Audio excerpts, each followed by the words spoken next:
Okay, so since you already have an idea of how optimization works, let's now talk about related rates. So related rates can be explained in a way that it gives us the idea of how things or variables change with time. That's why it is called the rate, because that's the we're considering the changes that happens on a certain time frame or at any time t. So optimization and related rates are actually topics that would really involve a lot of subjects ranging from mathematics, engineering, science, physics, even economics, statistics.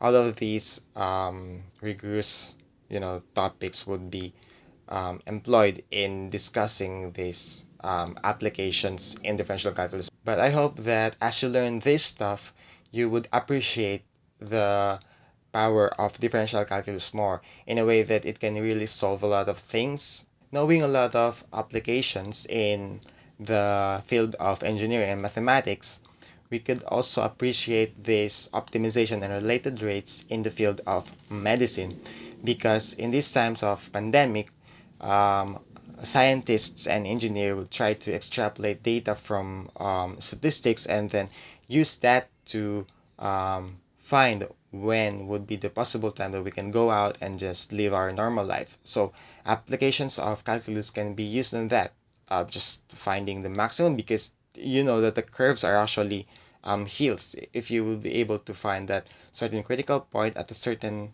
time, then related rates and optimization would work for that. So um, we're closer in reality in calculus than any mathematics. I think so. And the good thing about these related rates is just that we need to determine, number one, we determine the constants and then the rate of change of the variable. And then number two, we set up also the constraints. And upon setting up the constraints, we'll be able to determine the general equation. And then after that, we can determine the final solution for the problem. So that's just fairly easy. We just have to understand that for our related rates to work, we should correlate them in terms of the things that we did in optimization, like expressing the unknown variable or the non-constant variable. Yes, variable because it's not constant.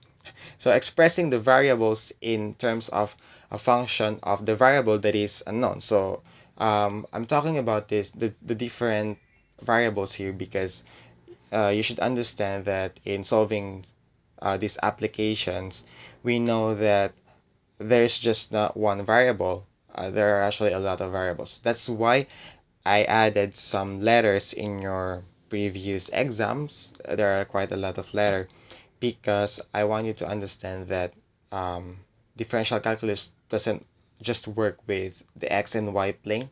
It doesn't just work with these ABCs. It works in all different aspects of engineering and mathematics, and we usually represent them as letters like R, S, and T. So these are not really big things, but it actually gives you the idea that the applications of calculus are very vast and they must be understood quite well. Okay, so with that, let's try to solve some problems, and I hope that you would understand more about these related rates.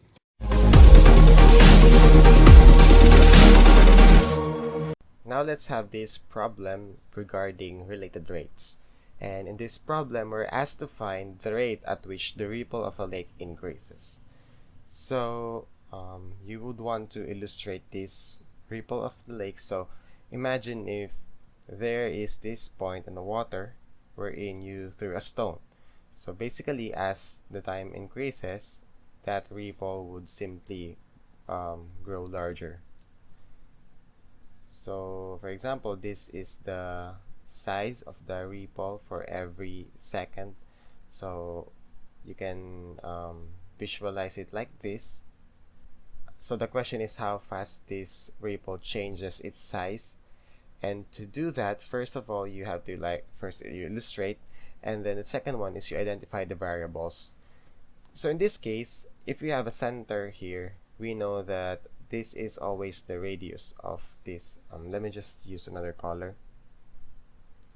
we know that this is always the radius, and this is also the radius, and up to the point where it is the largest, you will always able to find the radius. And we know that the radius is actually changing,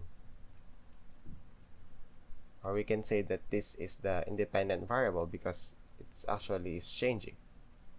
And what is the constant in this situation? So we don't have any constant because the radius changes, and if the radius changes, we know that the area should also be changing. And in this case, if the formula for the area is pi r squared, because that's always the area, we know very well that as these r changes, a would also change. And in related rates, the next step that we do is to determine the variable that is changing with time, and then implicitly differentiate that so that we can obtain the needed change, or the needed variable that is changing with respect to time. So basically, we need to implicitly differentiate this expression with respect to time. So that's simply dA over dt. So that is equal to pi and then r squared, and then that is equal to d over dt, and then we have here pi r squared. So in this case, we need to differentiate this pi r squared with respect to t. So we left this dA over dt, and then we differentiate this pi r squared, and we know that pi is simply a constant. And then this r squared, since it's the independent variable, we know that this becomes 2r, and then we're left with dr over dt. Okay, so this is the final expression of our related rates. So the difference from optimization is that in optimization, we're basically differentiating it with respect to the independent variable. So if the independent variable is r, we're basically differentiating with respect to r and then setting that equal to 0. But in related rates, instead of differentiating with respect to the independent variable, we're actually differentiating it with respect to time, because that's typically what time rates and related rates mean. We actually want to know how fast or how slow a certain variable changes with respect to time. So this is our final equation after differentiating with respect to time, and then we need actually this dA over dt, because that's the rate at which the ripple of lake increases. So upon substitution with the values, because we have it asks what is the rate of change when the radius is 5 inches, knowing that the radius changes at a rate of 2 inches per second. So this changes at a rate of 2 inches per second. We know that that is simply how fast the radius changes. So that's typically 2 inches per second. That's the dr over dt. And then this radius is 5 inches. So we can now plug in this given with this expression. So dA over dt is equal to pi, and then times 2 times 5, and then we have 2 inches per second. And by the way, the unit for 5 is inches. So we add inches here. So finally, our answer is 5 times 2 is 10 times 2, 20. So we have 20 pi, and then that's inch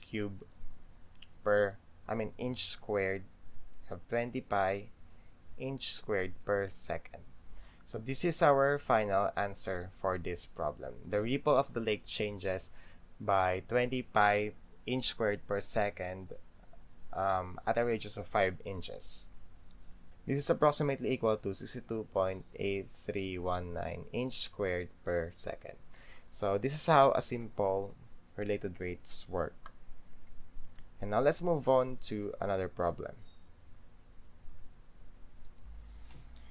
Now for the next problem, this one is a very common problem, but I want to show you some basic example first.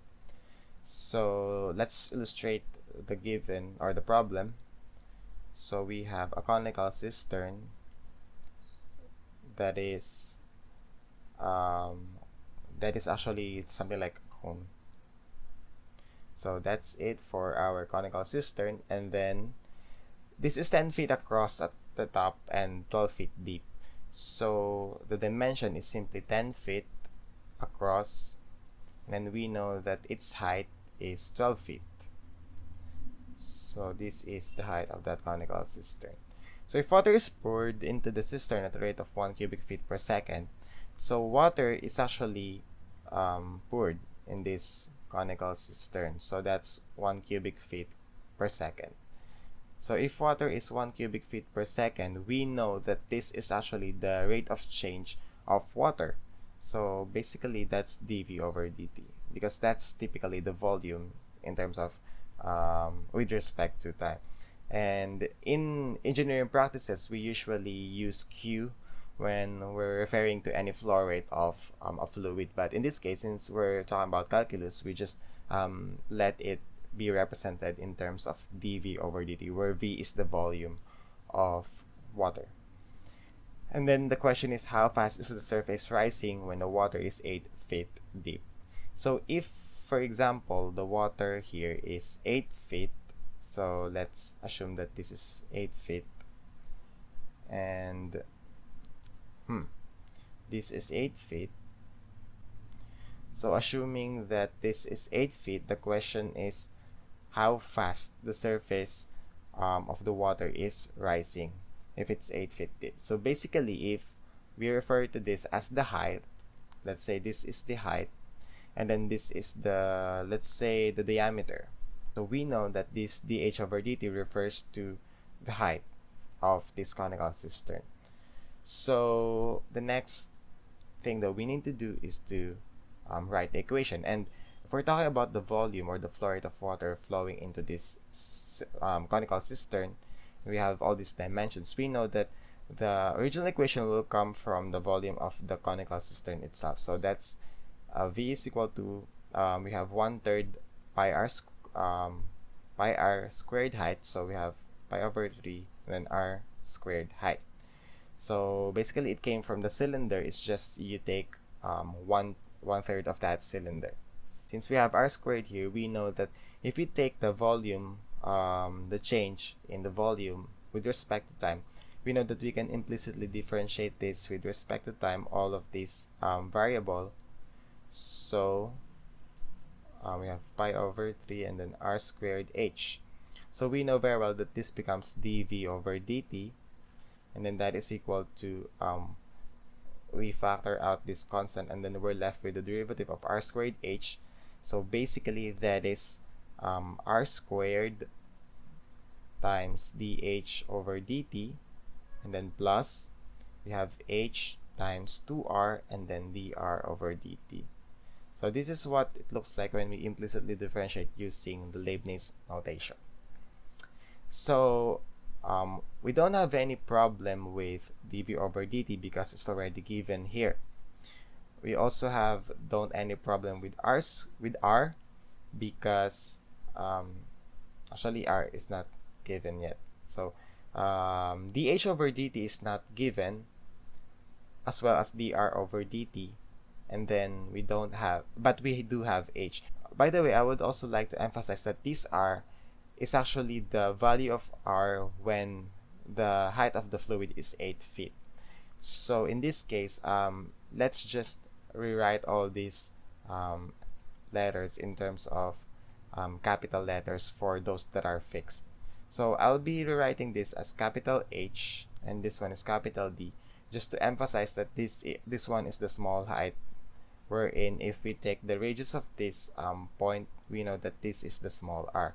And if you want to take this radius, that's the capital R, just to avoid confusion in our solution. And we need to find that volume in terms of the small letters, because that is typically the volume at the instant where the height is 8 feet. So if that is the case, then we need to first determine r squared and all of these variables that we need, because we're typically given with only dV over dt as well as this h. So from that, we know that we can actually do something like, we can draw an imaginary line at the middle section of this cistern, And we know that we will obtain a certain right triangle. And that's actually divided, or that, or we could also draw half of that level of water right here. So we know that if this is 10 feet, and so the radius would be 5 feet, and then we know that this height is 12 feet. And considering the level that is 8 feet for water, we know that this is water. So the question is, what could be this R? From this figure, we know that we can always use such similar triangles. So by similar triangles, we know that 5 over 12 feet is actually equal to R over 8 feet. We know that we can use similar triangles because if we relate the shortest leg to the longer one, that is also similar to the shortest leg here, and then the longer leg here for the smaller triangle. So in that case, we can determine the value of R. So that is simply equal to 10 over 3. So that is 10 over 3 feet. So we know that at the level of 8 feet height from the bottom, we know that the R, or the radius, at that point is 10 over 3 feet. Now, the question is, what would be the dr over dt and then dh over dt? Because if we know the value of R, so how do we find this dh over dt? Because if we need this dh over dt, we need to determine dr over dt first before doing that. So we go back to this relationship, and we can actually represent this instead of like writing numbers. We would represent this in terms of the letters or the variables that we have. So we know that 5 feet is actually the radius, so that's capital R, and then that is a constant. And then 12 feet is the capital H, so that is also a constant. And then this is R, and then this one is H. So we know that this R over H is a constant, so we can represent that in terms of a number. But for our H, because it's not a constant, so it is left as it is. Okay, so we have 5 feet H here, or 5H, and then 12 feet R. So basically, if we take the derivative of this implicitly with respect to time, so we take the derivative of both sides, we can now say that that is simply 5 dh over dt. That is simply equal to 12 dr over dt. And in this case, we can already determine the relationship of dr with respect to dt. Since we need dh over dt, we should be expressing dr in terms of dh. So we know that dr over dt is simply 5 over 12 dh over dt. So this dr over dt equals 5 over 12 dh over dt came from the idea that for similar triangles, we already know that this is always our general expression. Okay, so if you want to find R, you can substitute the constant values so that you would always get the value of your H. But if you just need the expression for the rate of change for each of them, you can always use the variable instead before you plug in the value for that 8 or any value for this. Okay, so I should have started with this, and then I should have proceeded with the one with the value, but either way, that would just give us the two relationships that we need. So this is the first one, and then the next one is that this R is equal to 10 over 3 feet. So we plug in all of these values so that we can obtain dh over dt. So we have 1 cubic feet per second. So 1 cubic feet per second should be changed to the correct unit, because we're using never mind. So 1 cubic feet per second, so 1 cubic feet per second is equal to pi over 3, and then we have r squared, so r is 10 over 3 feet, so we square this, and then we need to find dh over dt. So plus the height is 8 feet, so that's 8 feet, and then we multiply this with 2r, so that's 10 over 3 feet, and then you multiply this with dr over dt. So dr over dt is 5 over 12. So dr over dt is 5 over 12 dh over dt. So we have 5 over 12 dh over dt. Okay, so we solve for dh over dt, so that is equal to 0.02865, that's feet per second. Now you should always be consistent with the variable. So if this is the height, then your unit should just be in feet or in meter or in inches. You should always check on the exponent, because if it's the height, then it should just be of a degree 1. Anyway, so the question is, we've already obtained the answer, but we need to express this in terms of inches per minute just to check on this, if this is correct. So if we would convert that to inches per minute, we know that for every 1 foot, we have 12 inches. And then for every 60 seconds, we know that we have 1 minute. So basically, we multiply this with 60 seconds to give 1 minute. And then we multiply this again with 1 foot to give 12 inches. So we cancel these units. We're left with inches per minute. So we have times 12 and then times 60. So we should be getting 20, correct? So we have 20.6265 inches per minute.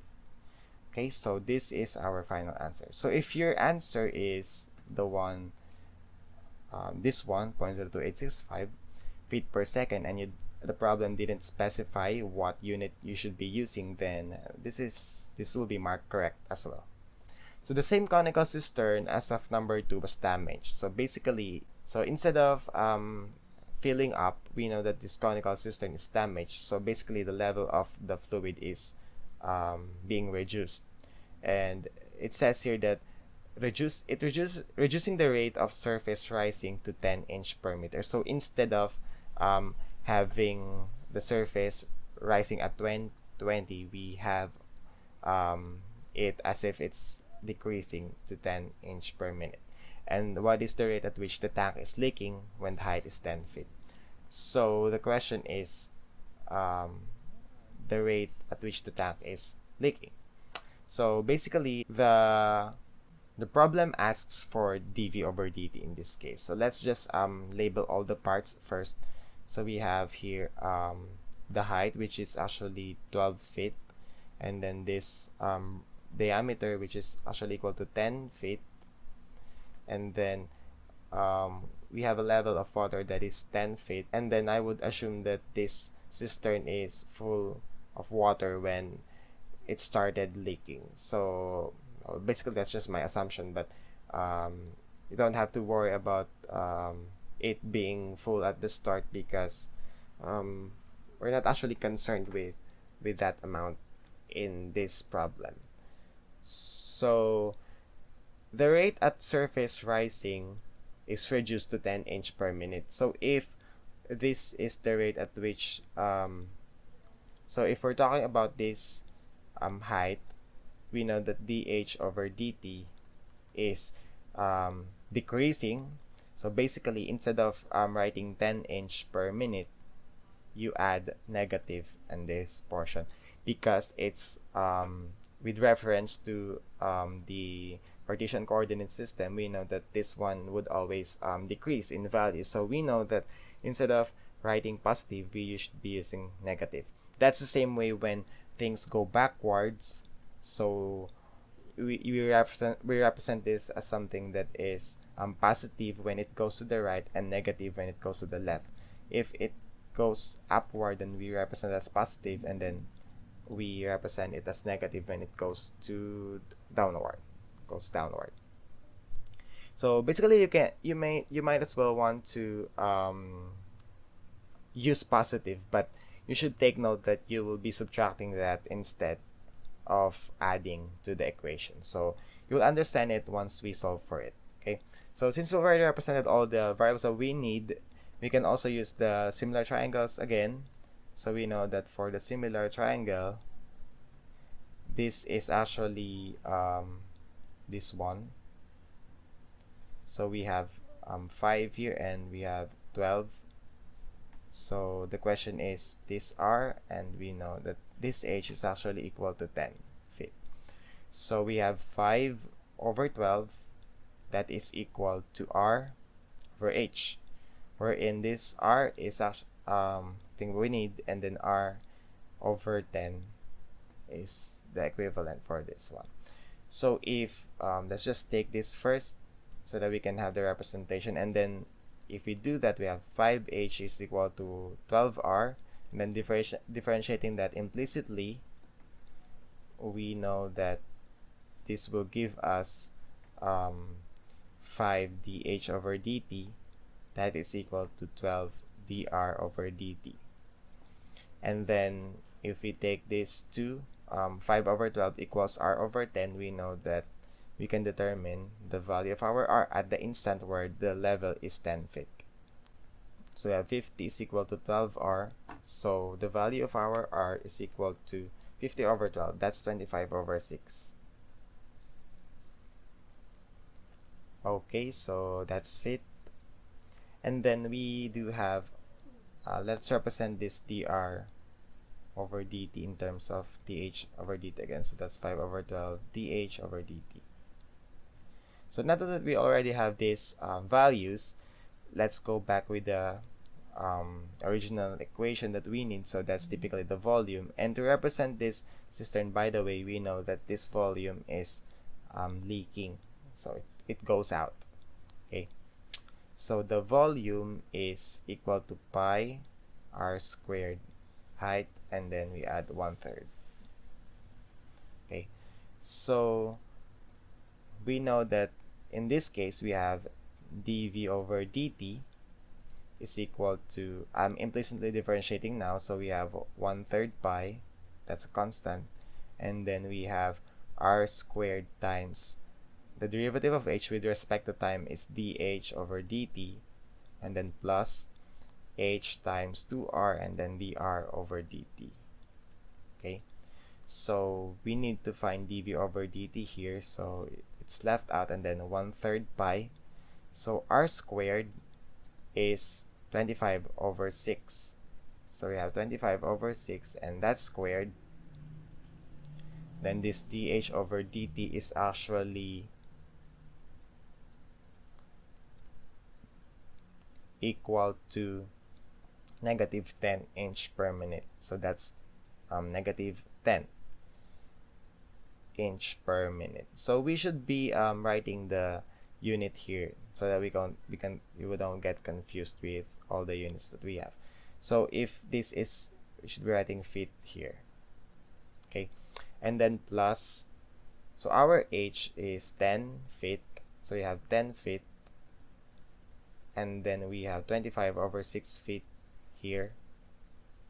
And then for dr over dt, we know that this dr over dt is 5 over 12, and then dh over dt, so the dh over dt is simply equal to 10, negative 10 inch per minute.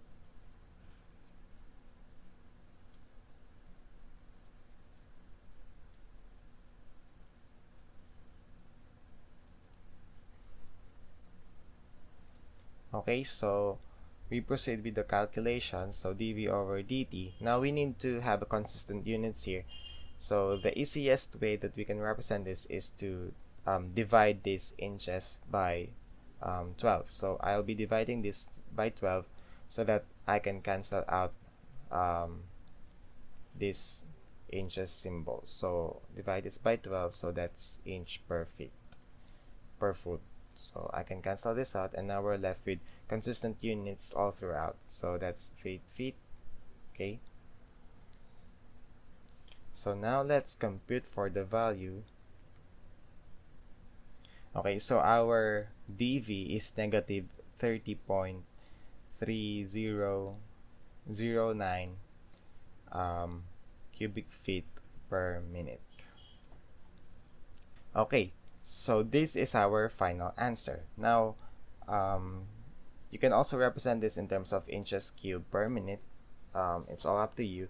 And you could notice the negative sign here. So if you would be reporting this answer, you can say that the cistern is leaking at a rate of 30.3009 cubic feet per minute. Because if you would be saying that the cistern is actually gaining fluid at a rate of negative 30.3009, so that will actually technically be correct, because if you're gaining a negative value, then that typically means that you're losing it. So it will technically be correct, but it's like very not very uncommon to be hearing something like that. It's gaining a negative value. So it is best to say that it is leaking at a rate of 30, because we already know that instead of gaining water, it actually leaks from the bottom portion. I don't know if you've observed this, but dr over dt is actually also negative in this case, because dh over dt is typically negative. So that is correct. That becomes negative as well, because we know that as time progresses, this dr is actually decreasing as well, if you would look here. So typically dr over dt would also be negative. And then dh, since as time passes, we know that this decreases up to the point where it can no longer be obtained. So that is correct for having negative and negative.